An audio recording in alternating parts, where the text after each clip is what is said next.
Kenali ciri-ciri gagal ginjal pada anak. Beberapa hari terakhir ramai diperbincangkan masalah gagal ginjal yang terjadi pada anak. Tentu saja hal tersebut membuat para orang tua cemas.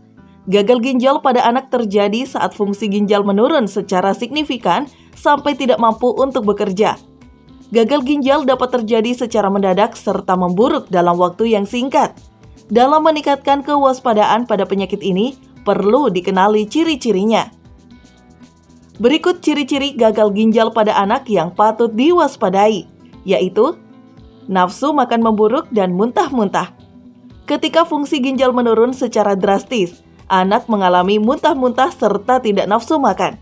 Hal ini dipengaruhi karena peningkatan kadar uream dalam darah. Gangguan tumbuh kembang anak.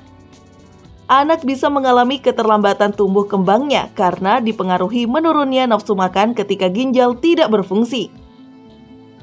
Badan terasa lemas dan kelelahan. Penumpukan ureum dalam darah dapat menyebabkan badan anak terasa lemas dan kelelahan, padahal aktivitas fisik yang dilakukan sedikit serta cukup istirahat. Demam. Karena terjadi infeksi, tubuh akan merespon dengan adanya demam pada anak. Hal tersebut membuktikan terdapat ketidaksesuaian pada tubuh anak. Terlihat pucat. Hal ini karena produksi sel darah merah menurun secara signifikan akibat kerusakan ginjal, sehingga anak mengalami anemia dan terlihat pucat. Terdapat bagian tubuh yang bengkak. Saat ginjal tidak normal, terdapat penumpukan cairan di beberapa organ tubuh, seperti di wajah atau bagian lainnya mengalami pembengkakan.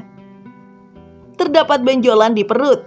Ciri gagal ginjal pada anak yaitu adanya benjolan di perut atau kandung kemih, yang ketika diraba akan terasa.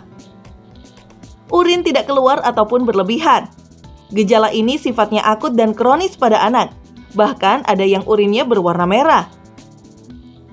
Terjadi infeksi saluran kencing berulang. Kondisi ini dapat terjadi karena terjadinya permasalahan pada sistem saluran kencing sampai dengan ginjal. Di Indonesia, kasus gagal ginjal misterius pada anak sedang ramai dan mulai menemukan titik terang. Diduga penyebabnya dari kontaminasi etilen glikol pada obat sirup anak, tetapi masih dilakukan pemeriksaan lebih lanjut. Apabila anak telah mengalami ciri-ciri di atas, lakukan pengobatan serta kontrol secara teratur ke dokter.